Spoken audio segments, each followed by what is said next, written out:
काम करो ऐसा कि पहचान बन जाए, काम करो ऐसा कि पहचान बन जाए, चलो ऐसे कि निशान बन जाए। अरे ज़िंदगी तो हर कोई काट लेता है, ज़िंदगी तो हर कोई काट लेता है, अगर दम है तो जियो ऐसे कि मिसाल बन जाए। इसी के साथ हेलो एवरीवन, कैसे हैं आप सब? आप सभी का हमारे YouTube channel Chandra coaching Ghazipur में स्वागत है। मेरे प्यारे बच्चों, मैं सभी विद्यार्थियों के लिए जो क्लास 10, 11, 12 हैं, ठीक है, उन सभी के लिए मैं बहुत ही मोस्ट IMP टॉपिक ला चुका हूँ, जो आपके बोर्ड एग्ज़ाम के लिए ये जो टॉपिक है बहुत ही ज़्यादा वेरी इंपॉर्टेंट टॉपिक है, ठीक है, जिसका नाम है, आप लोग देख पा रहे होंगे, संधि। तो मैं आज इस वीडियो में संधि की परिभाषा को बताऊंगा और संधि के प्रकार के बताऊंगा। ओके, तो चलिए बिना देरी किए हुए शुरू करते हैं आज के इस वीडियो को। तो देखिए बच्चों, यहाँ पर लिखा हुआ आपका संधि।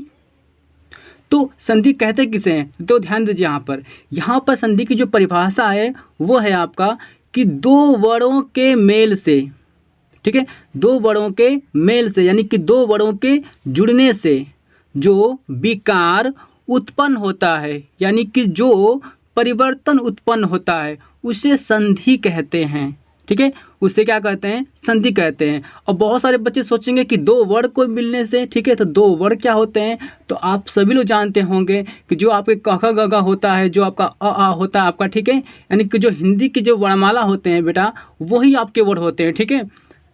तो उन्हीं के वर्णों के यानी कि क ख ग घ या आपका अ आ इ, ठीक है, तो जो भी आपके हैं इनके मिलने से, ठीक है, कम से कम आपके दो वर्ण तो होने चाहिए, ठीक है। तो कह रहा है कि दो वर्णों के मेल से यानी कि जुड़ने से जो विकार उत्पन्न होता है, ठीक है, यानी कि जो परिवर्तन उत्पन्न होता है उसे कहते हैं संधि। ओके बच्चों, चलिए देखते हैं थोड़ा सा आगे हम लोग कि संधि के प्रकार, यानी कि संधि आपकी कितनी प्रकार की होती है। ओके, देखिए यहाँ पर तो संधि आप लोग देख पा रहे हो, संधि के प्रकार, संधि यहाँ पर आपकी दिखाई दे रही है कि संधि आपकी 3 प्रकार की होती है। तो कौन कौन सी होती है? तो देख लीजिए, यहाँ पर आपका जो फर्स्ट है वो है आपका स्वर संधि, एंड सेकेंड है आपका व्यंजन संधि, और जो थर्ड है आपका वो है आपका विसर्ग संधि।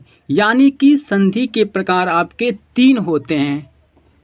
ओके बच्चों, संधि के प्रकार कितने होते हैं? 3 होते हैं, और वो तीनों आपके यहाँ पर देख चुके हैं कि स्वर संधि, व्यंजन संधि और विसर्ग संधि। ओके, तो हम लोग आज इस वीडियो में हम लोग देखेंगे कि स्वर संधि के कितने प्रकार होते हैं, ठीक है, यानी कि स्वर संधि किसे कहते हैं और स्वर संधि के कितने प्रकार होते हैं। ओके बच्चों, देखिए यहाँ पर इसमें बोला है आपका, यदि स्वर के बाद स्वर आता है, यदि स्वर के बाद स्वर आता है, ठीक है, यानी कि स्वर के बाद स्वर, जैसे कि जो अ आ इ बेटा होता है आपका ना, वो स्वर हो गया आपके, ठीक है। तो कह रहा है कि स्वर के बाद यानी स्वर आया फिर उसके बाद स्वर आ गया, ठीक है। तो यदि स्वर के बाद स्वर आता है और उससे जो विकार उत्पन्न होता है, ठीक है, यानी कि उससे कोई एक मतलब कि विकार उत्पन्न होता है, एक परिवर्तन उत्पन्न होता है, तो उसे क्या कहते हैं? स्वर संधि कहते हैं, ठीक है। सिंपल सी बात क्या है मेरे प्यारे बच्चों कि स्वर के बाद यदि स्वर आपका आ रहा है, ठीक है, तो वो आपकी स्वर संधि कहते हैं, ठीक है। यहाँ पर देखिए, दूसरे शब्दों में आप देखेंगे हम लोग, अर्थात यहाँ पर लिखे हैं कि दो स्वरों के मेल से जो परिवर्तन होता है उसे स्वर संधि कहते हैं। यानी कि दो स्वर यदि आपके मिलेंगे, ठीक है, तो दो स्वरों के मेल से जो परिवर्तन उत्पन्न होता है उसे हम लोग क्या कहते हैं?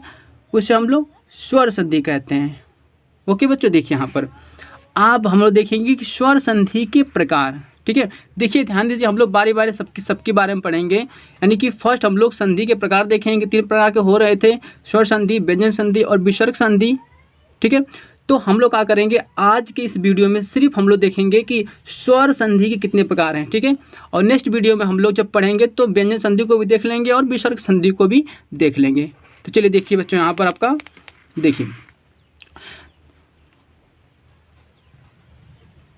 तो स्वर संधि जो दिख रहे हैं आप यहाँ पर, ये स्वर संधि आपकी होती है 5 प्रकार की। ओके, स्वर संधि कितने प्रकार की होती है? 5 प्रकार की होती है। कौन कौन सी होती है हम लोग देख लेते हैं यहाँ पर ध्यान से। देखिए, जो फर्स्ट होती है वो है हमारी दीर्घ संधि, ओके, जो सेकेंड है वो है गुण संधि, और जो थर्ड है हमारा वो है वृद्धि संधि, एंड फोर्थ यड़ संधि, और जो आपका लास्ट है पांचवा आपका, यह है आपका अयादी संधि। यानी कि मेरे प्यारे बच्चों, आप लोग जान चुके हैं कि स्वर संधि आपकी 5 प्रकार की होती है, ठीक है, और पांचों प्रकार यहाँ पर आप लोग देख लिए हैं। ओके, तो ध्यान दीजिए कि आपके एग्ज़ामों में जो बोर्ड के एग्ज़ाम होने वाले हैं उन एग्ज़ामों में आपसे ज़्यादा यही पूछा जाता है, दीर्घ संधि, गुण संधि, वृद्धि संधि, यड़ संधि, अयादी संधि, इन्हीं में से आपके एग्ज़ाम में आते हैं, ठीक है। तो चलिए आज के लिए बस इतना ही, और नेक्स्ट वीडियो में हम लोग पढ़ेंगे दीर्घ संधि को। Thank you.